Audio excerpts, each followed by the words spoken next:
इस दुनिया में अगर भगवान है तो शैतान भी है, अच्छी ताकतें हैं तो बुरी ताकतें भी मौजूद हैं। इन बातों को साइंस माने या ना माने, लेकिन दुनिया भर में लोग इन सभी मान्यताओं को हमेशा से मानते आए हैं और दुनिया में अलग अलग जगह ऐसे कई सबूत भी देखने को मिलते हैं जिससे पता चलता है कि शैतान इस धरती पर आता रहता है।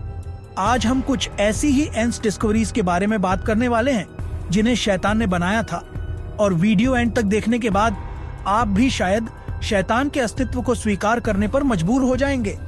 Devils Bible. ईसाई धर्म में होली बाइबल को सबसे पवित्र पुस्तक माना गया है, लेकिन दुनिया में एक ऐसी किताब भी है जिसे शैतान की बाइबल कहा जाता है। यह एक ऐसी रहस्यमय किताब है जिसे पढ़ने वाले शख्स की मौत हो जाती है या फिर वह बर्बाद हो जाता है। बताया जाता है कि इस किताब में दुनिया की हर चीज के बारे में जानकारी दी गई है, और यह कोई मामूली किताब नहीं है, बल्कि इसका वजन 75 किलो है और लंबाई 3 फुट से भी अधिक है। इतनी विशाल पुस्तक को सिर्फ एक रात में लिखा गया था। 13वीं सेंचुरी में डेविल्स बाइबल लिखी गई थी। बोहेमिया में उस समय कुछ मठ बने हुए थे जहां मोंक रहा करते थे।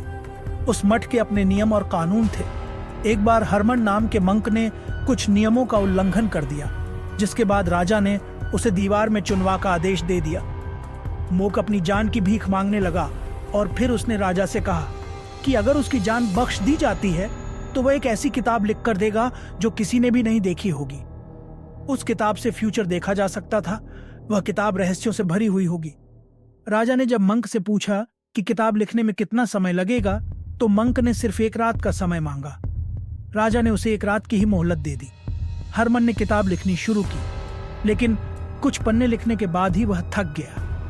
वह समझ गया कि 1 रात में किताब को पूरा करना नामुमकिन है। इसके बाद हरमन ने अपनी शक्तियों का इस्तेमाल कर लूसीफर को बुलाया, जिसे शैतान का देवता कहा जाता है। लूसीफर ने कहा कि वह किताब लिख देगा, लेकिन बदले में उसने हरमन की आत्मा मांगी। हरमन ने यह सौदा स्वीकार कर लिया। सुबह जब हरमन उठा तो उसके सामने एक विशाल पुस्तक थी। किताब बड़ी होने के कारण किताब को कोडेक्स गगास का नाम दे दिया गया। इस किताब में दुनिया भर का ज्ञान था, यहाँ तक कि जादू टोने टोटके के बारे में भी उसमें लिखा गया था। राजा ने अपने वचन अनुसार हरमन को रिहा कर दिया।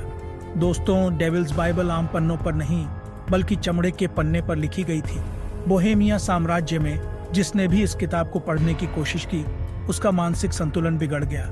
इसी किताब के कारण रूडोल्फ टिट और क्वीन क्रिस्टन को अपनी सत्ता से हाथ भी धोना पड़ा था। बाद में यह किताब स्वीडन के एक म्यूजियम में रख दी गई। साल 1697 में उस म्यूजियम में आग लग गई, जिसमें हजारों किताबें जलकर राख हो गई। हैरानी की बात यह थी कि भयंकर आग लगने के बावजूद डेविल्स बाइबल सुरक्षित रही। बाद में उसे नेशनल लाइब्रेरी में शिफ्ट कर दिया गया। मॉडर्न स्कॉलर्स ने जब डेविल्स बाइबल पर रिसर्च की तो चौंकाने वाले खुलासे किए गए। रिपोर्ट में कहा गया कि अगर कोई एक इंसान इस विशाल पुस्तक को लिखता है तो उसे कम से कम 25 सालों का समय लगेगा। उस पूरी किताब में कोई गलती नहीं थी।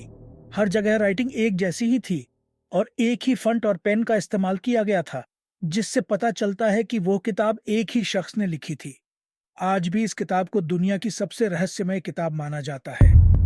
और अगर आपको यह बुक देखनी है तो स्वीडन के नेशनल म्यूजियम में देख सकते हैं। कहा जाता है कि इस किताब के 10 पन्ने आज भी मिसिंग है, और अगर वह मिल जाएं तो यह किताब और भी ज्यादा तबाही ला सकती है।